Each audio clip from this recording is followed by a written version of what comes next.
Welcome, and thank you for standing by. At this time, all participants are in a listen-only mode until the question and answer session of today's call. At that time, if you would like to ask a question, you may press star 1.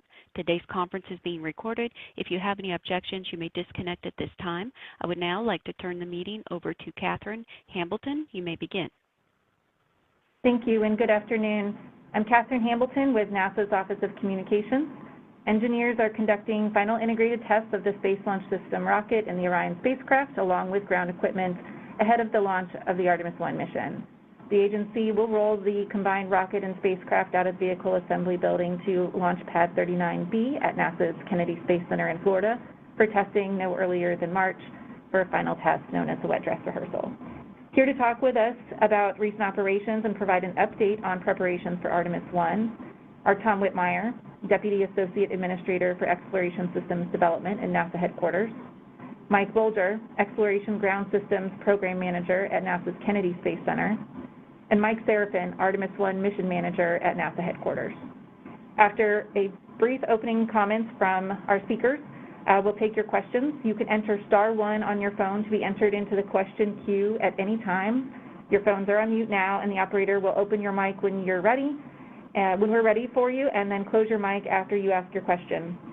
We ask that you please stick to one question and identify to whom your question is directed.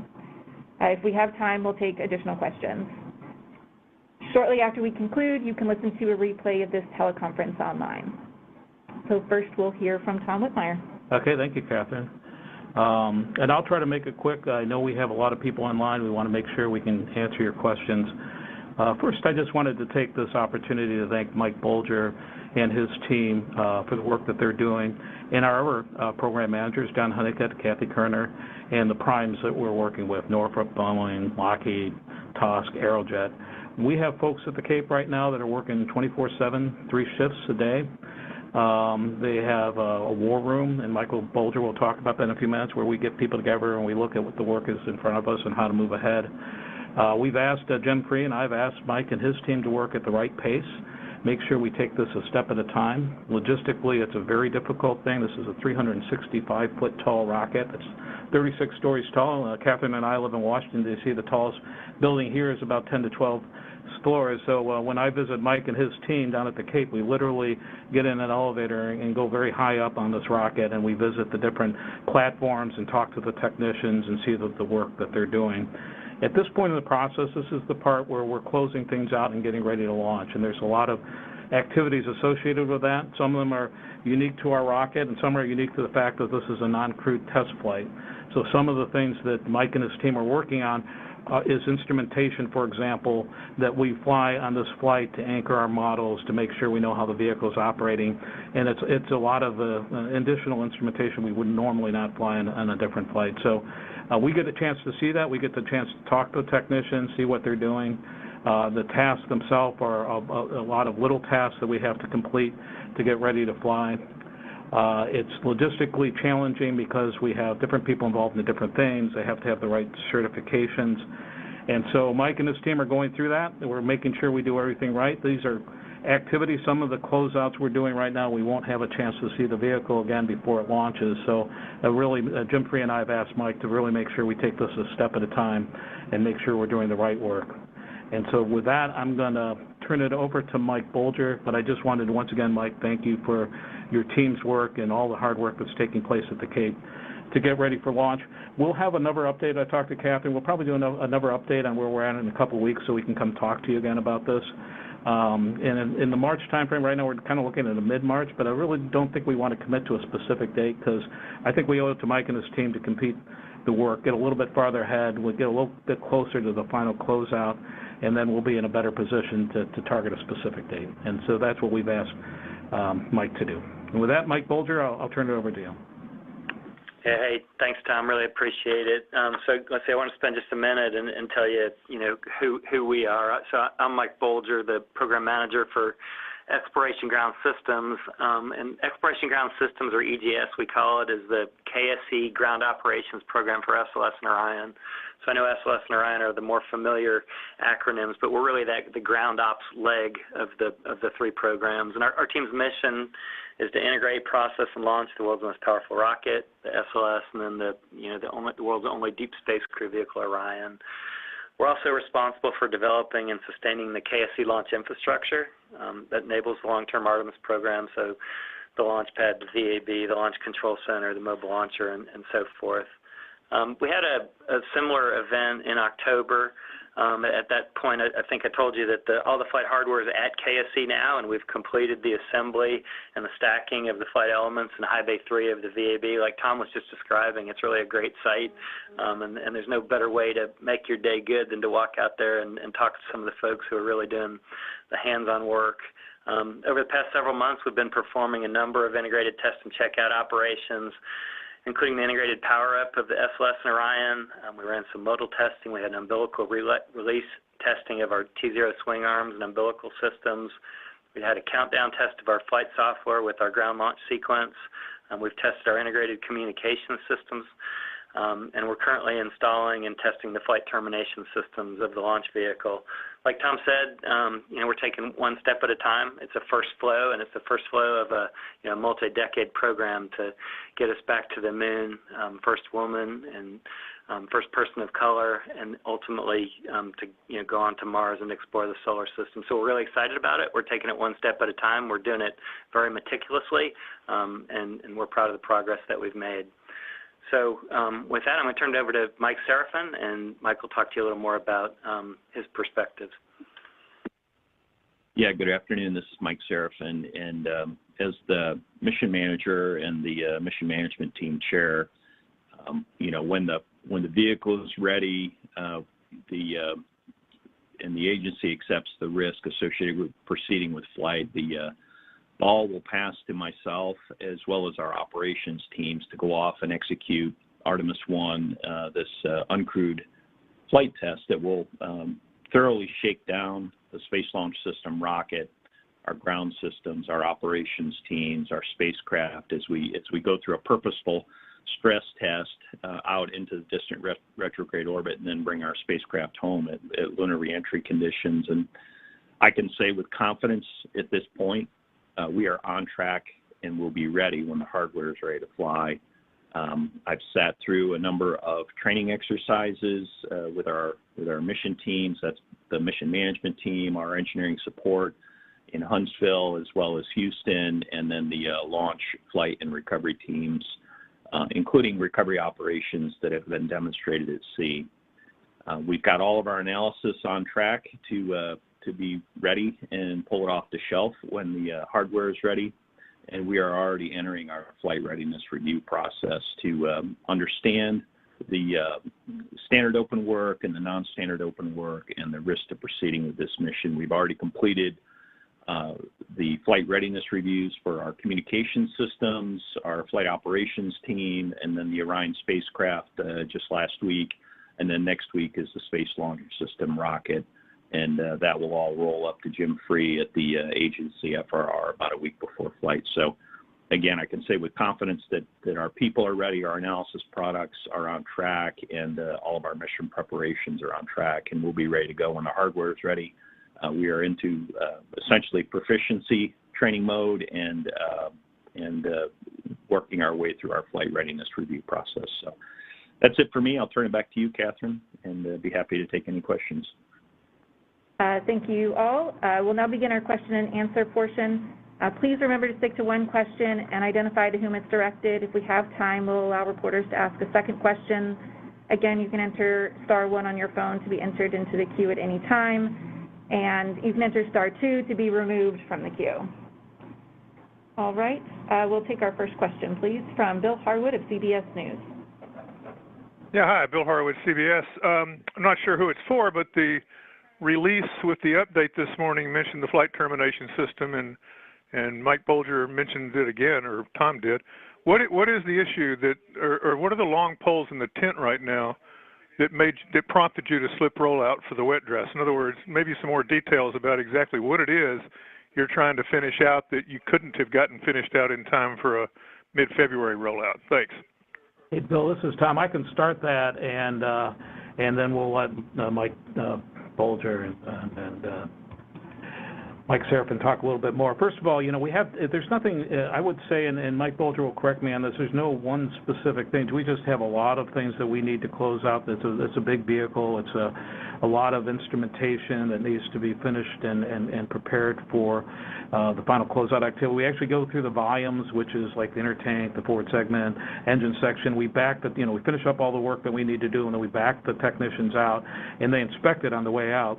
So those are the type of activities that they're currently going. I like to think of if you had a work being done on your kitchen and you were down to a punch list, we're basically down to a punch list of things that we need to complete. It can be something as simple as a scratch that needs to be polished out or some paint that needs to be fixed. There's just a lot of that. It's a really big vehicle. And so I'll let Mike Bolger add to that. And to answer your second question, though, you talked about the flight termination system. That's just a test that we normally do. We do it on all launch vehicles when we get ready to fly. It's kind of the range likes us to check it out right as close as we can to before we're going to go roll out. And so that way, you haven't disturbed anything of that nature. So we, by definition, need to do that test towards the end. And we're working our way through the test now. But there's nothing going on with the test. We're not having any problems with the test. It's just the nature of how we do this activity is that's one of the last things you do before you roll. And so that's really the only thing left from a test perspective. Everything else is kind of done. And it's really, and Mike will do a better job describing it, Mike Bolger, but it's really what I would call kind of a punch list of a whole bunch of things that we absolutely need to finish up, and then we'll be ready to roll the vehicle out. Mike, did you want to add to that? Or? Yeah, and Tom, that was a really good summary. I can see, I understand the question about flight termination system because we talked it twice. I think the reality of why we did that is it's the last of our integrated test and checkout sequences, and it's the only one still in front of us. We've actually already finished it for the second stage. The core and boosters are going to pick up tomorrow. We don't anticipate any issues. It just happens to be some of the work that's still in front of us. Beyond that, we're going to be doing volume access removals. So in other words, we've got stands and access inside the engine section, inside the inner tank, inside the forward skirt, inside the launch vehicle stage adapter, and inside Orion. And we're going to be removing that access before we roll. We're going to be doing booster closeouts. We're still finishing up some of the installation of the instrumentation and the final ablative applications. We've got a significant amount of paper we're still closing out, kind of dotting the I's and crossing the T's, again, making sure we're completely ready. The war rooms Tom mentioned were really where we've got the engineers taking a look at the paper, just ensuring all the documents and drawings are updated and released. We've got some minor TPS work that we're doing, and then just a number of other issues we've troubleshot and are repaired, but we need to formally clear them for flight. So there really isn't a significant thing that we're working. It's just a volume of work, and it's us being really meticulous and making sure that when we roll, we're ready. Thank you. Our next question is from Marcia Dunn of the Associated Press. Hi, probably for Mike Seraphin. What's the minimal amount of time anticipated between rollout and liftoff? What are you envisioning, from mid-March until what's the quickest you could launch? And will these latest slips potentially delay Artemis 2 and 3? Hey, Marcia, this is Tom. Let me start with that, and I'll let Mike Seraphin kind of add to that, again, in case I miss anything, and Mike Bolger can too. First of all, today we're really focused on getting out for the wet dress, and so that's the dates that we'll continue to share with you and let you know how we're going. And Mike described the logistical complexity of the things we just need to finish up to be able to roll. The agency as a whole, it would really not be we really don't know until we do the wet dress rehearsal how much additional time it'll take to get ready to launch. We hope it won't be a significant amount of time, but really the purpose of the wet dress rehearsal is to see how the vehicle performs in an integrated fashion, all the way from, the command control, the cryogenics, through the ML, things of that nature. So I just want to be, clear that we really want to see the results of that test before we can kind of be able to really predict with a good amount of confidence the period of time before we launch. And so we would like to hold off and talk about that after we get to the wet dress. In terms of, and really focus right now in getting the rocket out to the pad, because that's the last really big test we're going to do. And I think that, Marcia, Mike, did you want to, Bolger, you want to add anything? Then I'll also check with Mike Seraphin and see if I've missed anything in that. Yeah, no, I think that's fair. And I don't know, do you want me to talk a little bit about, what we're doing when we get to... Yeah, and Mike and Marcia, Mike can describe kind of physically what we're doing. That's a good question. Yeah. So once we roll out to the pad, but the time between when we get to the pad and when we actually finish our wet dress all the way through the drain is give or take. It's a couple weeks. So I say give or take a couple days. We're going to get out there. We're going to test the pad and mobile launcher interfaces. We've got some testing that we haven't been able to run in the VAB on the flight hardware that we'll run for the first time. So there's some Orion RF testing. There's some guidance and navigation testing for both Orion and ICPS. And then there's some comm system testing that we really need to be outside of the building to go perform. So we'll do some unique tests like that. We're going to service the booster hydraulic systems. Not that that's a part of wet dress. Other than when you think about wet dress, it's really getting the launch team together, running through a complete tanking of the vehicle, and then also a drain of the vehicle, and doing it in the same environment as we're going to have on launch day. So it really is a full dress rehearsal for the team. And so part of that is servicing the booster hydraulic systems as well. And so that takes us several days to get through that. And so from kind of when we get out there to when we actually conduct that test, we're looking at about 2 weeks. And Mike Seraphin, you have anything to add? Yeah, I think Mike Bolger said it well. The only thing I would add, Marcia, is that we do have both some first-time uncertainties, but then kind of some standard uncertainties that we know are out there. So the first-time uncertainties are when we roll out for wet dress and then for flight. That'll be the first time we have the full vehicle, the mobile launcher at the pad with all the pad services, and we've dry run that with just the mobile launcher in the past, but there's a little bit of uncertainty on how long some of those activities are going to take as part of this first time flow. But then there's also what I'll call standard uncertainties. We've got to watch weather. We've got to have the right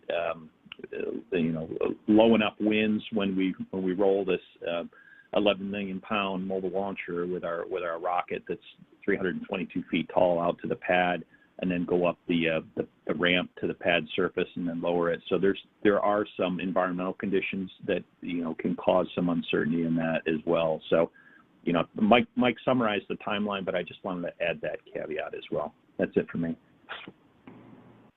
Thank you. Our next question is from Jeff Faust of Space News. Hi. Curious if you have an update on the investigation into the engine controller that you had to swap out a month or two back, and how that is progressing, and if that is a constraint to either the rollout or the launch itself. Thanks. Yeah, Jeff, I can handle this time. I'll answer that. We're going to actually, we're doing troubleshooting at the vendor right now to look at that. We think we've isolated the cause of the problem. We're waiting to get a little bit more information for you. Then I will work with Catherine to give you actually a pretty good written description of what came out of the investigation. But right now we have been able to repeat the problem at the vendor. We've isolated where on the board we think we're at. Right now we need to clear this because it is something that we need to understand before we fly, but it's not a constraint to roll or wet dress. And so we think we have pretty good rationale moving forward, but we're just not ready to talk about that. We will absolutely provide you an update, and I think probably a couple of weeks. I'll talk to John Honeycutt. It's on the SLS side. And as soon as we're ready to share that with you, we will. But to answer your specific question, it is not a constraint to the roll operation.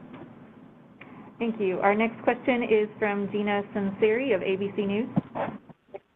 Yeah, quick question. How much has the current Omicron virus and supply chain issues affected you, if at all? Yeah, I can start with that, and Mike can talk a little bit. Of course, it's affected all of us, the Omicron virus in general, and I think across the country, I think no matter who you talk to or where you visit, if you go visit somewhere, you'll see help wanted signs.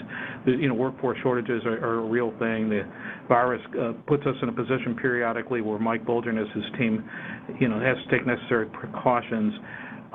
In terms of a specific, I want Mike Bolger to kind of give you a more specific answer to your question. But I can tell you as an agency as a whole, and I think the other folks that we talk to, everybody's kind of seeing that there are some logistical challenges, just like you see at home, when you try to order things or go to the grocery store. We see the very same thing where we have certain parts and availability. And from a planning perspective, particularly for the things we just talked about, sometimes we have to change shifts or refocus what we work on. So, Mike Bolger, do you want to add to that? Because I know you kind of work this on a day-to-day basis on a KSC. Yeah, sure. So I guess I'll start with Omicron. I think that caught everybody off guard just by the sheer number of cases that we have to deal with. And so when you get a positive test, then you kind of go through the close contact procedure. And so when it hurts is when it affects your touch labor workforce in the high bay. And we have had some instances of that. We've worked through it. It has slowed us down some. I couldn't put a duration on it, but it slowed us down some. I would say that, just from an impact standpoint, the Delta virus, and we're here in Florida, was a more significant impact. We had less cases, but that one we were right in the middle of a lot of our key testing, and that one slowed us down some too. So it absolutely is a concern. Like you pulled on supply chain, materials, ability to get things, on the timeline that you're used to getting them, has affected the program.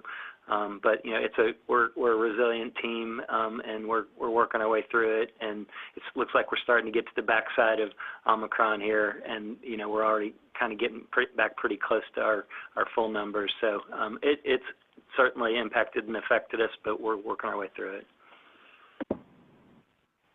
Thank you. Our next question is from Irene Klotz of Aviation Week. Thanks, Catherine. Probably for Mike Bolger. Are there any restrictions on operations at 39A when SLS and Orion are at Pad B? And also, could you give us the the April and May launch windows? I think part two of that I'll kick over to Mike Serafin. As far as when we're actually flying, and I'm going to have to double check to tell you the truth, Irene. But when we're running our key hazardous tests, it usually does create a short duration outage at Pad A. I'm honestly not sure whether there are currently any planned operations for Pad A, in the time frame that we're planning to be out there. So I haven't heard too much about it. When we fly, they'll be standing down, just like when they fly, we normally at Pad B stand down. So there is some overlap and some cross-connect. Probably would need to follow up with you to give you the real specifics of that, though. And Mike, I think you can probably better answer part two of that than I can. Yeah, hi Irene, Mike Serafin. So on the launch periods for April and May, I'll caveat that our analysis process doesn't finalize the launch date and window open and close times until we're about 2 months out. So the April info that I'll give you is pretty solid. May, we've got some sharpening of the pencil to do as we go through our rolling analysis process. But the April window opens on the 8th and closes on the 23rd. That's our last opportunity. And then if we were to need May, it would open on the 7th and close on the 21st. Thank you. Our next question is from Eric Berger of Ars Technica. Hi, thanks for doing this. We really appreciate the information on all this process. A question maybe for Tom or maybe for Bolger, I'm not sure. Can you provide some clarification on the status of the boosters? I think previously program officials have said they're probably good to go through about July, and then maybe some more certification work may need to be done to extend their life date. I don't understand all the technical details about that, but so is July kind of a hard date, and is that a concern for you as we continue to see schedule slippages? Obviously, you're targeting April or May, but there could be some issues with the wet dress that push things out a few months. So thanks. Yeah, Eric, this is Tom. I can answer some of the question, and then we'd be happy to also give you a more specific answer offline.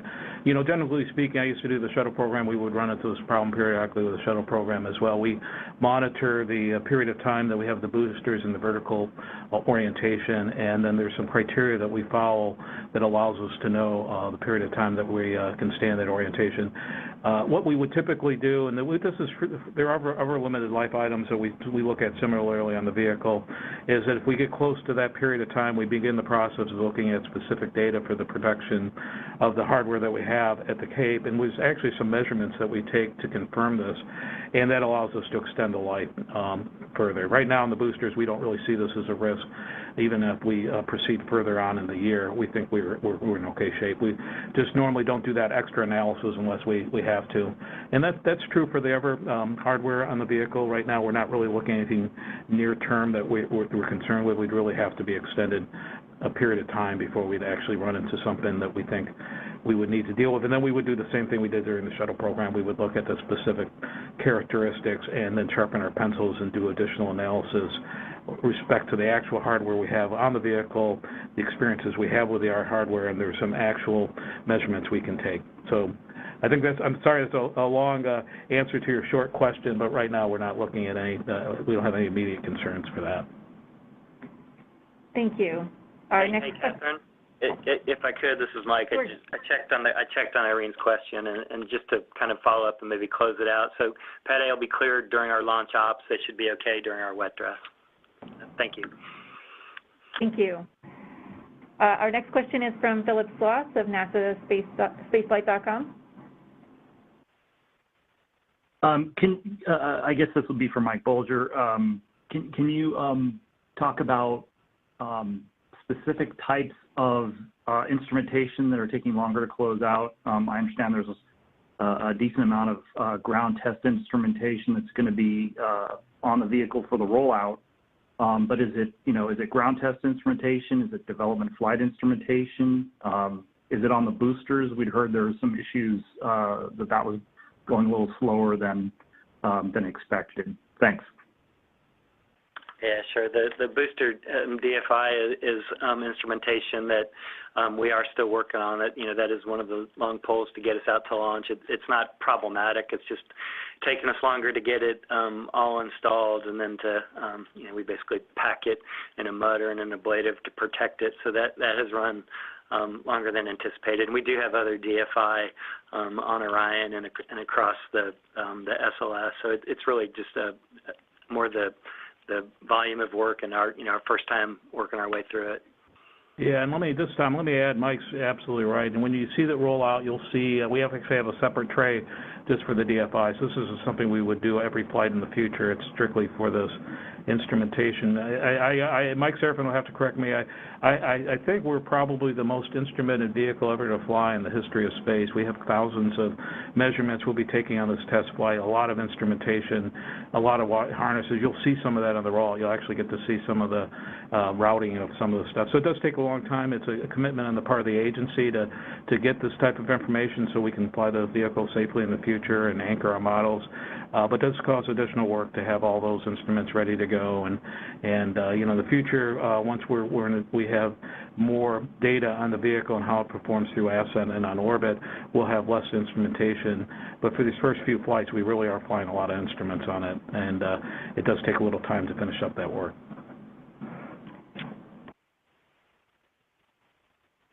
Thank you. Our next question is from Chelsea Goad with Space.com. Hi, I'm not sure exactly who this question is for, but as you have all mentioned, this is clearly a complex mission, and the team is being meticulous, hence this being pushed back, making sure that everything's right before moving forward with the launch. But at the same time, I know that, Tom, you mentioned there has been 24/7 work cycles and war rooms. Now, Artemis being a years-long program that will see many missions launch after Artemis 1, how do you see NASA striking a balance between adhering to hopeful deadlines and being meticulous, as you've mentioned? Well, I think that's what we're doing today, Chelsea. We agree with you 100%. We were adjusting our roll date because we reflect on the fact that we want to make sure we have people ready to go, and we're meticulous in it.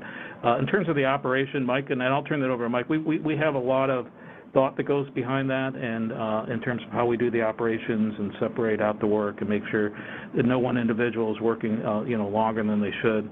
that type of thing. War rooms are just actually, I think, a good thing. It brings everybody together on site, and so we can all look at each other across the table from each other. It's actually probably not the right terminology. I have to come up with a better terminology. It's actually people coming together and really going, leaders that we have in quality and engineering and things like that, and actually going through the list and saying, hey, do we have this right? So I think those activities are actually good, and I think it will make for a better product. In terms of the technicians on the floor, Mike and I talk about this an awful lot. We really do care about them, and we're trying to strike that balance. And I think part of our conversation today is part of us striking that balance. Mike, did you want to add to that? Yeah, sure. Because it's obviously an important topic. And in fact, we were talking with the Aerospace Safety Advisory Panel about exactly that last week, and I was kind of talking about, we understood how important it is that we get this first launch right, because it enables the second flight and it enables, the whole 30-year program or however long it ends up being. And the ASAP chair said it really neat. What she said is, if you miss your launch date and you have a successful launch, nobody's going to remember you missed your launch date. But if you hold your launch date and you have an unsuccessful launch, nobody's ever going to forget. And I think that's exactly how we treat it. So given that, you hear about war rooms and you hear about working 24/7. The other side of this is we at KSC it's always been viewed, if you can get the flight hardware to Kennedy, we're going to process it correctly and we're going to get it launched. And we really take a lot of pride in our ability to process the flight hardware and to meet our commitments. We do know there are certain elements of flight hardware we need to keep an eye on, like I think Eric mentioned, the booster life or the booster stacking time and so forth. And we also know we're kind of getting to the events where people are buying tickets, if you will. People are paying a lot of attention, and so we're finding that right balance of continuing to push to get this launched as soon as we're ready, but not before. Ultimately, we're going to launch this flight hardware when the flight hardware is ready and when the team's ready. And so always looking for that balance is an important part of what we do, and I really do feel like we're striking the right balance. Thank you. We have time for about 2 more questions. The next question we'll take from Lauren Brush of The Verge. Hi, thank you for taking my question. I kind of want to build on Chelsea's question a little bit. I'm wondering if you can maybe detail any changes that you're making as you go through this process to perhaps shorten the long gap between stacking and rollout for future Artemis missions. Thanks. Yeah, Lauren, let me this time, I'll say a few things and I'll let Mike talk about this too. First of all, this is a unique flow for us. We're doing extra tests that we wouldn't necessarily need to do on subsequent flows, and so that's unique. Like we did a modal test, and we won't be doing a modal test again. So there's some unique aspects to this flow that are just inherent to the first time we fly the vehicle. And of course, we talked about all the instrumentation, which is will be unique for the first 2 flights, and then later on when we do an upgrade. And so those are unique things that we've asked Mike and his team to do that do take a little bit more time to accomplish. And then we're also looking, and Mike always does this, and he'll talk about this, we look at our experiences and say, we need to adjust our timeline for this type of work, and then other work, there's things we can do to maybe become more efficient for the next flow. And so I think that's kind of, and Mike, let me let you talk some more about it, but I do think there's some uniqueness to this flow, and we kind of recognize that. And then also Mike and his team every day are looking for opportunities, and they actually build them in on an ongoing basis to be as efficient as possible. Yeah, Tom, absolutely. I think you kind of pulled on it, right? Like we were talking a minute ago about, all the DFI that we're putting on. We won't have that same amount of unique instrumentation on a second flow. We've also got tests that are only run for the first time through the flow, like a modal test, for example, and a number of the different integrated test and checkout procedures that we have. So some of it will come easy and naturally. Others will be, like Tom mentioned, learning the lessons as we go. As we were integrating the Orion with the launch abort system, we were using a whole lot of scaffolding. We're taking a look at, is there a simpler, quicker way, if we have stands in the building, to avoid some of the time that we take setting up and taking down scaffolding. And the other side of it, it really is just first-time ops. I mean, it is new flight hardware. We've got new GSE. We've got new software. and the team, this is our first time using a lot of this stuff, and so we're, again, taking our time and being meticulous. Now we've been through it once. We saw as we were stacking boosters, the process of stacking a booster the first time through, it got much quicker, even as we got to the second and third segment as compared to the first, and we think we will see some significant improvements in the overall timeline between stacking and rollout. Thank you. For our last question, we'll have Emery Kelly from Florida Today. Hey, folks. Thanks for doing this. Just kind of real quick, with the launch cadence, aside from SLS being what it is, I'm just curious whether it's, hardware moving in front of the VAB or flight restrictions or weather. What are some of the things that would cause you to need to pause work in the VAB, or do those affect that at all? Thanks. Yeah, Mike Bolger, I guess that there isn't much that causes us but Mike, I'll let you answer Emery's question. Yeah, I mean, that's one of the neat things about our current architecture. We do have the launch vehicle and the spacecraft in the VAB out of, for the most part, out of harm's way from the weather and out of the danger areas associated with other launch vehicles and so forth. We're not completely immune. There are certain operations that we won't do if we've got lightning advisories, which of course in Florida, are not uncommon, although this time of year they're not a big issue. This past weekend, we were somewhat impacted by the cold temperatures because the VAB is a really big building and it's not heated, and so some of the goos and the glues, we say, some of the things that are affected by the temperature, we weren't able to do some of that work. But for the most part, in the VAB, we really aren't impacted by what's going on in the environment around us, and we're able to kind of work our way through it. Thank you. That will conclude our question and answer session for today. Thank you for joining us. You can listen to a replay of this teleconference online by visiting the Media Resources tab at nasa.gov/Artemis-1 later this afternoon, and that's the numeral 1. Artemis 1 will be the first in a series of increasingly complex missions that will pave the way for missions with astronauts and as we prepare for human missions to explore Mars. The SLS rocket and the agency's Orion spacecraft, along with the exploration ground systems at Kennedy, will be the backbone of NASA's Artemis missions to take human exploration farther into space than ever before. To learn more about Artemis and follow our progress to the pad online, visit nasa.gov/Artemis-1, or -Artemis-1, sorry about that. Thanks again, and that will conclude our call.